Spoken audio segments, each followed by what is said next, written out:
ছাত্রদের যে দল গঠিত হতে যাচ্ছে তার অভ্যন্তরীণ কিছু সংকট, কোন্দল না বললেও বিরোধ বলতে পারি বা সংকট বলতে পারি, সেটা নিয়ে একটা ভিডিও করেছিলাম গতকাল। সেই ভিডিওতে প্রথম আলোতে প্রকাশিত একটা খবরকে ভিত্তি করে কথা বলেছি। আপনারা নিশ্চয়ই হয়তো খেয়াল করেছেন, আমি প্রকাশিত খবর ছাড়া আমি কোনো আলোচনা করি না। আমার কাছেও প্রচুর পার্সোনালি দেয়া তথ্য থাকে, অনেকে দিতে চান, কিন্তু আমি কথা বলার ক্ষেত্রে এটাই ফলো করি। তো সেখানে সাবেক শিবির বলে একটা গ্রুপ বা বর্গের কথা ছিল এবং সেটা প্রসঙ্গে আমি কয়েকটা মন্তব্য করেছিলাম। সেটা নিয়ে সামহাউ আমি দেখিনি কেউ কেউ ফটো কার্ড বানিয়েছেন। আমি ২-৩ রকমের ফটো কার্ড দেখলাম এবং সেগুলো কেউ কেউ শেয়ার করেছেন এবং সেগুলোতে আমার বক্তব্য কেউ কেউ সমর্থন করেছেন এবং কেউ কেউ এটাকে ক্রিটিক করেছেন। খুবই চমৎকার ব্যাপার, আমি খুবই পছন্দ করি। আমরা আসলে যে সমাজটা দেখতে চাই সেখানে আমরা তর্ক বিতর্ক করব, ডিবেট করব, কখনো কখনো ঝগড়াও হয়ে যাবে, কিন্তু আমরা সহাবস্থান করব। আমি যে ধরনের বাংলাদেশ, যে ধরনের উদার গণতান্ত্রিক বাংলাদেশ দেখতে চাই, তাতে এটা খুবই প্রিরিকুইজিট। কিন্তু আমার মনে হলো যেহেতু ওখানে খুব অল্প কিছু কথা ছিল, এই সাবেক শিবির সম্পর্কে আমার কিছু অবস্থান বা কিছু প্রশ্ন রাদার আমি করতে চাই। এই প্রশ্নগুলোর জবাব আমি তাদের দিক থেকে আসা ভালো হবে, কিন্তু আমি জানি না তারা সেটা দেবেন কিনা বা আমার এই কথা তাদের পর্যন্ত পৌঁছবেন কিনা, বা পৌঁছলেও তারা সেই জবাব দেন কিনা, সেটা আসলে বিরাট প্রশ্ন। আমরা খেয়াল করি, গতকাল আমি প্রথম আলো থেকে পড়ে শুনিয়েছি, দৈনিক সমকালেও আজ একটা নিউজ এসছে যেখানে একই, যে তাদের দলের মধ্যে যে সংকট হচ্ছে সেই সংকটের কারণ হিসাবে বলছে, এখানে বলছে 4টা বলয় আছে এর মধ্যে। মানে সাবেক শিবির যে গ্রুপটা আছে তাদের সাথে বাকি 3টার সংঘাত আছে নেতৃত্ব নিয়ে। ইনফ্যাক্ট এই নেতৃত্বের সংঘাত অনেক কিছু সামনে নিয়ে এসছে এবং এটা আমাদের একটা খুব গুরুত্বপূর্ণ তথ্য দেবে, গুরুত্বপূর্ণ ইনসাইট দেবে যে আমাদের এই গণঅভ্যুত্থান আসলে কীভাবে ব্যর্থ হলো। আমি সেটা নিয়েও আলাদাভাবে কথা বলতে চাই, কিন্তু আজ শুধু সাবেক শিবির। তো এখানে সাবেক শিবির কথাটা আছে। আমি সেখানে বলেছিলাম সাবেক শিবির বলে কিছু নেই, শিবির সাবেক হয় না। আচ্ছা, একটু কারেকশন দিয়ে আজকে যেহেতু একটু ডিটেল বলবো, ওখানে আমার বক্তব্যের মাঝখানে খুব সামান্য কিছু কথা ছিল। কেউ একজন শিবির করতেন, এরপর উনি রাজনীতি ছেড়ে দিয়েছেন, শিবির আর করেন না, রাজনীতিই করেন না। আমি এরকম মানুষজন দেখেছি। আর প্রসঙ্গত একটা কথা একটু জানিয়ে রাখি, আমি খুব কাছ থেকে কিন্তু শিবির দেখেছি। আগেও বলেছি, আমি যে কলেজে পড়তাম সেই কলেজ শিবির নিয়ন্ত্রিত ছিল।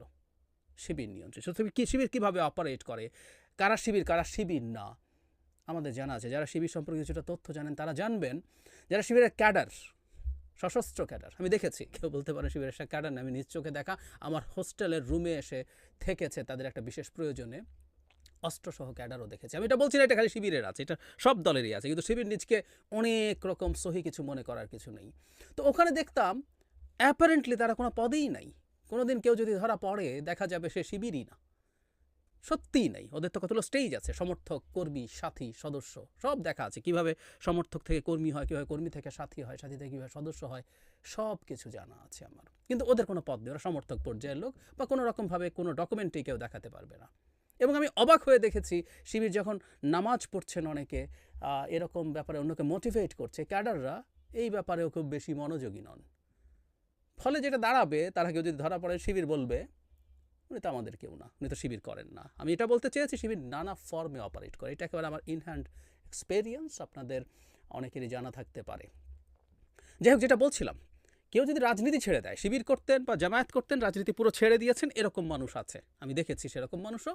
তারা সেখান থেকে বেরিয়ে গেছেন, তারা শিবির থাকছেন, আমি তা বলছি না। কিন্তু একটা ঘটনা, যিনি এক্স শিবির বলছেন কিন্তু তিনি রাজনীতিতে আছেন ভেরি মাচ।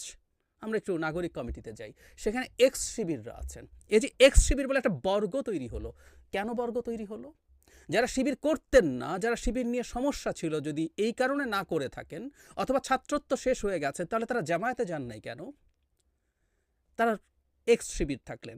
আর যদি অপছন্দনীয় কারণে থেকে থাকে, এই যে এক্স শিবির হওয়ার পরও প্রত্যেকে আবার এই ছাতার নিচে একত্র কেন হচ্ছেন, কিভাবে হচ্ছেন? এটা খুব গুরুত্বপূর্ণ প্রশ্ন। তাহলে তাদের কোনো একটা না কোনো আইডিওলজিক্যাল অবস্থান আছে, সেটা কি, সেটা কেমন, কেন তারা, কিসের ভিত্তিতে তারা একত্র হয়েছেন? কোনো একদিন যদি তাদের ভুল মনে হয়ে থাকে শিবির করা, সেই ভুল করেছি আমরা একসাথে, তাই আমরা এখনও একসাথে আছি, নাকি আমরা শিবির করতাম, এখন আমরা অন্য কোনোভাবে অপারেট করতে চাই? সেটাই ছিল আমার প্রশ্ন আসলে। সো যেসব শিবির এক্স বলছেন কিন্তু রাজনীতিতে আছেন এবং অত্যন্ত ইন্টিগ্রেটেড আছেন, একটা সাবগ্রুপ তৈরি করছেন একটা মানে দলের মধ্যে, সেটাকে ঠিক এক্স শিবির হালকাভাবে ছেড়ে দেওয়া উচিত বলে আমি মনে করি না। জামায়াত এভাবে অপারেট করে, আমরা আশপাশের অনেক মানুষকে দেখেছি, আমার দেখা আছে, ব্যক্তিগতভাবে বলছি, কেউ কেউ ফাইন্যান্স করেন শুধু। এবং এটা বিএনপি আওয়ামী লীগকে ফাইন্যান্স করার মতো না। বিএনপি আওয়ামী লীগকে অনেক সময় দেখা যায় ব্যবসায়ীরা ফাইন্যান্স করেন, এখানে ব্যবসায়িক সুবিধা নেবেন, কিন্তু আইডিওলজিক্যাল পয়েন্ট অফ ভিউ থেকে জামায়াত শিবিরকে ফাইন্যান্স করা মানুষজন আমি দেখেছি, আমার খুব কাছের মানুষও ছিলেন। তারা কোনো বেনিফিট নেবেন কোনো দিন, কারণ শিবির তো ক্ষমতায় আসতে যাচ্ছে না, জামাত ক্ষমতা আসতে যাচ্ছে না, তারপরও তারা করেন আইডিওলজিক্যাল অবস্থান থেকে, এবং তারাও আসলে অন্তর্গতভাবে জামায়াত বা শিবির। আমি এটা বলতে চাইছি শুধু পদে থাকা না, পদে না থেকেও নানাভাবে আসলে জামায়াত শিবিরের পারপাস সার্ভ করার মতো মানুষ সমাজের বিভিন্ন জায়গায় আছে। এবং কেউ আমাকে ভুল বলতে পারেন, কিন্তু আমি মনে করি এটা জামায়াতের অভ্যন্তরীণ একটা কৌশল। তারা কখন আওয়ামী লীগে গেছেন, এটা নিয়ে আলোচনা সমালোচনা আছে। পদে গেছেন আওয়ামী লীগের, মানে আওয়ামী লীগের পদে যেতে হবে বাঁচার জন্য আওয়ামী লীগ থেকে। I don't by this argument, I don't by this. Awami লীগের পদে গেছেন আসলে তাদের কোনো না কোনো একটা কৌশলের অংশ হিসেবে, কারণ আওয়ামী লীগের বিরোধিতা করায় সমস্যা ছিল। আওয়ামী লীগের বিরোধী না হয়ে নিউট্রাল থাকলে কোনো সমস্যা হতে বলে আমি মনে করি না। সুতরাং রাজনীতি করতে পারি না শিবির বা ছাত্রদল বা আর কোনো রাজনীতি করতে পারি না, আমি নিউট্রাল ছাত্রের মতো আছি, সেটা একটা ব্যাপার। আর আমি কি আওয়ামী লীগ করছি, শেখ হাসিনার পচা নোংরা আওয়ামী লীগ, এটা বিভৎস, এটা অসভ্যতা। কিন্তু এটাও শিবির করেছে তার কৌশলের অংশ হিসেবে, এটা তো প্রকাশ্যভাবে তারা এটা জানিয়েছেন আমাদেরকে। সুতরাং শিবিরের নানা রকম কৌশল আছে, এই কৌশলগুলো আমরা পছন্দ করতে পারি না পারি সেটা আমাদের ব্যাপার, এবং এই কৌশলগুলো দিয়ে তারা আমাদের সামনে বিভিন্ন ফর্মে বিভিন্ন ফরম্যাটে তারা আসলে কাজ করার চেষ্টা করেন বলে আমি মনে করি। সুতরাং এই যে এক্স শিবির যে বর্গটা তৈরি হয়েছে, বিশেষ করে জাতীয় নাগরিক কমিটির ক্ষেত্রে, এটা এক্স শিবির, এরা শিবিরই, এরা এখন জামাতেও যায়নি, এরা এখন একটা নতুন রাজনৈতিক দল হয়েছে। এবং আমি খেয়াল করছি যে এদেরকে কেন্দ্র করেই যাবতীয় সংকট এখন রয়েছে, কার হাতে মূলত এই নতুন দলটা নিয়ন্ত্রণ থাকবে।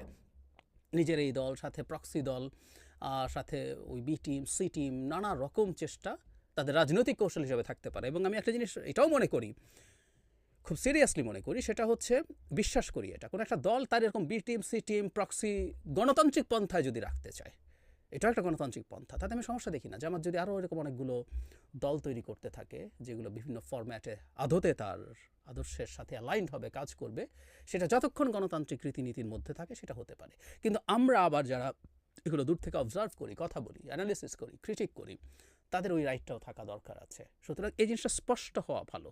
আমাদের সমালোচনার জায়গা হচ্ছে ডিসগাইজটা সমালোচনার ব্যাপার, এটা খুব বাজে জিনিস। যেমন এই সরকারকেও আমরা যখন মনে করছি যে সরকারের থেকে কেউ এই সরকার এই নতুন দল তৈরির পেছনে কাজ করছে, এটা ডিসগাইজ, এটা খুব বাজে, এটা মুনাফেকি, ইসলামের ভাষায় মুনাফেকি।